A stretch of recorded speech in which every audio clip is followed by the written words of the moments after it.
สวัสดีครับวันนี้มารวยพระมาตามด่วนสำหรับแนวทางของนาคำผ้านะครับพอดีเป็นฝันนะครับเห็นคนตายนะครับเป็นผู้ใดอายุเท่าใดฝันแบบใดก็ลองไปติดตามกันครับน่าจะมีโชคไปฝันแบบนี้ไปรับชมกันเลยครับ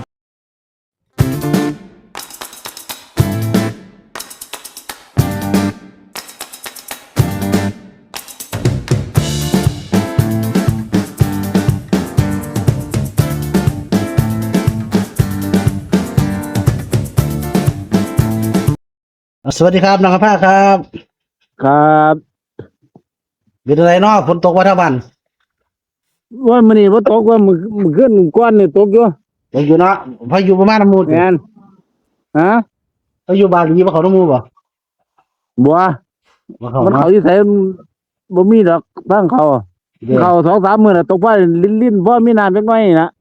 เด้อ ไว้หญ้าเกิด ครับ ไว้หญ้าเกิด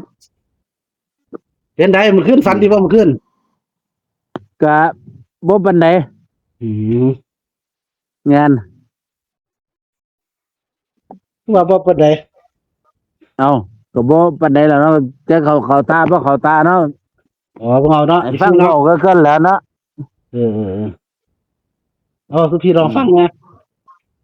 อืมโอ้ยเมื่อคืนก็ฝันว่าไปไสก็มีแต่ใส่แต่งานเพิ่นเขาเดียวก็มาเอิ้นไม่ก็บ่มีคนหลายเนาะเขาเดียวก็ไม่คือไม่คือลาเท้ไปหลับไปนอนนักเที่ยงไปใส่แต่งานเพิ่นนะอืมก็เดียวก็ใส่แต่งานเพิ่นงานเพิ่น งานหยังนะงานไม่ฝันนะ อ่ะ งานหยัง งานศพ เป็นงานศ งาน พ ศพพญาค่ำนี่เพิ่นว่ามันเสียเด้ ฝันบ่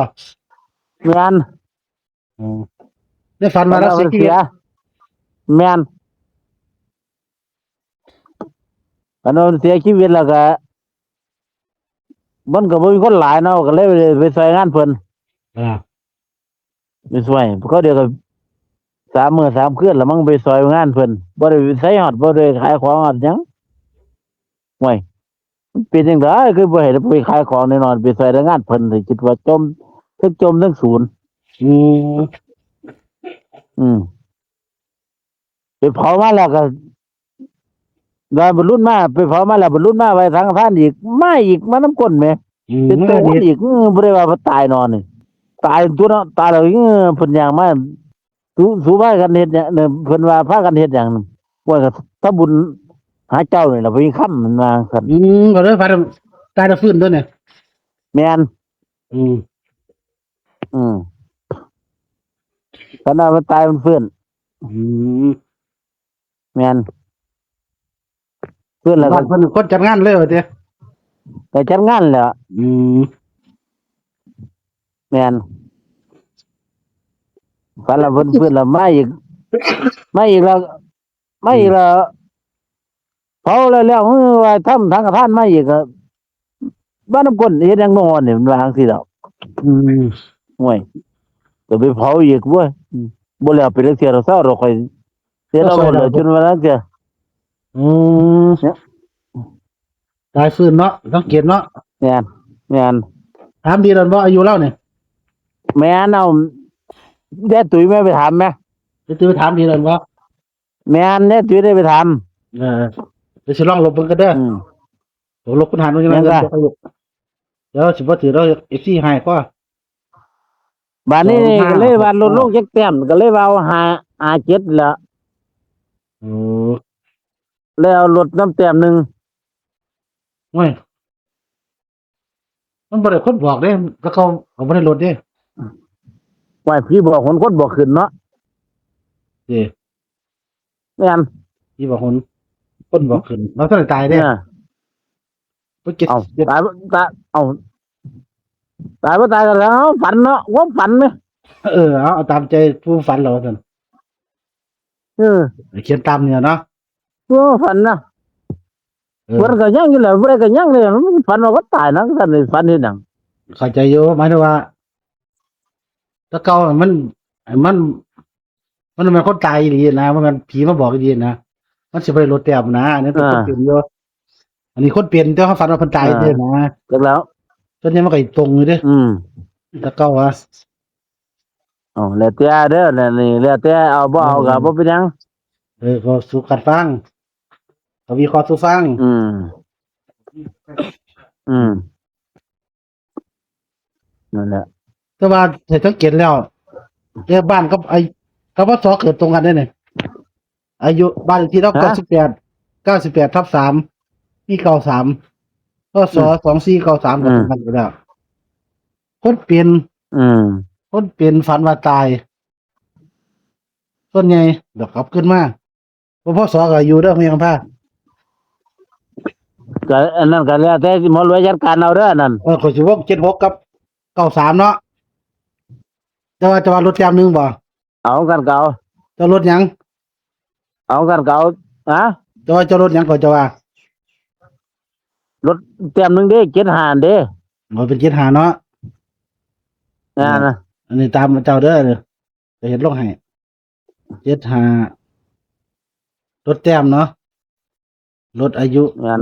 รถอายุโอเคจะมักตัวใดบัดนี่อืม แม่น ให้เล่าเด้อ บ่คือกันนะครับเจ็ดนะ บ่คือกันแล้วเนาะมันคือกันตรงไหนเด้อนี่กับอายุพศตรงกันใช่ไหม ว่าแล้วแต่ตัวกับของยายรวยน้องยายตุ้ยนี่แล้วแต่ตัวอีกาว ก็บ่รู้ล่ะ ตัวใดก็กาว เจ้าก็เอาอยู่กับพศจะเน้นเด้เนี่ยเรียกบ้านก็เสียนหมู่3ชื่อมากมัก98ก็ได้กันอยู่ แล้วอันนี้หมอรวยแล้วแต่หมอรวยจัดการเอาตัวนี้ ก็ประมาณนี้ล่ะรถอายุก็คือ75เนาะ แม่น76ตัว เอ้า75จะว่ารถเต็มนึงไหมจะบอกให้ลดลงให้ไหม เอาก็แม่นลดลงแต้มหนึงเพิ่น76ปี นั่นก็รถ75 แม่นเฮาเลยว่าอยากลดแต้มหนึงลองเบิ่ง เป็น75 แม่น ได้ขอยลงเป็นไทยลาวเด้เนี่ยเพราะว่าฝัน ก็แล้วแต่ตัว ฝันคนตายคนหยังตะกอนมาขอไทยเด้แล้วก็การเล่านำแรงเก่าล่ะเว้าสู่ฟังคือ อืมแม่ ว่าน ลงเป็นว่าเรื่องของลงเป็นไทยลาวลงเป็นวันที่16อ่ะนะ อืม เพราะว่าถือว่าฝันคนเป็นคนตายแต่เขาอยากออกไทยดีอยู่ก็ต้องระวังนํเนาะฝันดีนะครับก็ลองมาเด้อพี่น้องอีกซี่เนาะเรียกลองติดตามหนังภาพเพิ่นฝันแบบนี้ก็บ่แน่เด้เพราะว่าฝันเกี่ยวกับคนตายนะฝันว่าได้ไปซอยงานเขาเจ้า2มื้อ3มื้อตายแล้วไปเผาแล้วก็ยังไม่เห็นเพิ่นย่างมาอีกอยู่แม่นบ่นางพา แม่น เอาไงเผาแล้วตายแล้วกลับขึ้นมาคือเก่า ไว้ทางท่านมันรุ่นแม่ เออ ว่าทางท่านรุ่นมาเอาเฮ็ดอีหยังนอนี่พากันเฮ็ดอีหยังว่าก็เผาไม่หายเอ็นกับพุทธเจ้าเหรอกูเอาท่านตายเนี่ยว่าตายจังได๋ก็จัดงานลำบากสิเหรอ ก็ได้วางซะเลยเด้ แม่น นะครับก็สรุปว่านางพาเด้อนะฝันว่าพญาคับตายเพิ่นตายแล้วจนได้เผาแล้ววัดกำลังสังฆทานหาเนี่ยเพิ่นก็ย่างกันมาผู้เจ้าเห็นหยังว่าซั่นเอ้าก็สังฆทานให้เจ้าเราซั่นเอ้าเจ้าคือตายแล้วจะมาได้จังไดอีกว่าซั่นเนาะในฝันเนี่ย แม่ เห็น น ว่าก็สังฆทานแล้วเพิ่นก็ตายอีกสังฆทานแล้วนางพา หือ เพิ่นพอเพิ่นเจ้าสังฆทานเพิ่นแล้วเพิ่นตายอีกบ่ มือทางท่านแล้วมาแล้วมาเงี้ยนเนาะเฮากำลังทางท่านแม่นบ่ เออ ทางท่านแล้วพากันทำพากันเฮ็ดอีหยังถามนะพากันเฮ็ดอีหยังว่าก็ทำบุญหาเจ้านั่นแหล้วทำบุญหาข่อยจังได๋ข่อยทันตายว่าจังซี่แหล้ว เอาบ่ตายจังได๋เลยว่าจังซี่แหล้วบ่เฒ่าบ่แก่กันหลายคนเนาะ โอ้แต่ว่าเราจะตาย ว่าไหม แต่ว่าเราเดี๋ยวนี้เราจะตายอีกเนาะในฝันเนี่ยตายทีเดียวแล้วก็ฟื้น เพื่อน ก็ลองนำเด้อพี่น้องเด้อนะครับ ว่าเลยก็ลงหายแล้วนะครับ เป็นอายุพอค่ำ76 ปีเด้อนะครับไม่ตีไปตามแล้วนะครับ เกิดพศ2493อายุ76 ปีบ้านเลขที่98/3นะครับนางพาดรถอายุให้จำหนึ่งเพิ่นว่า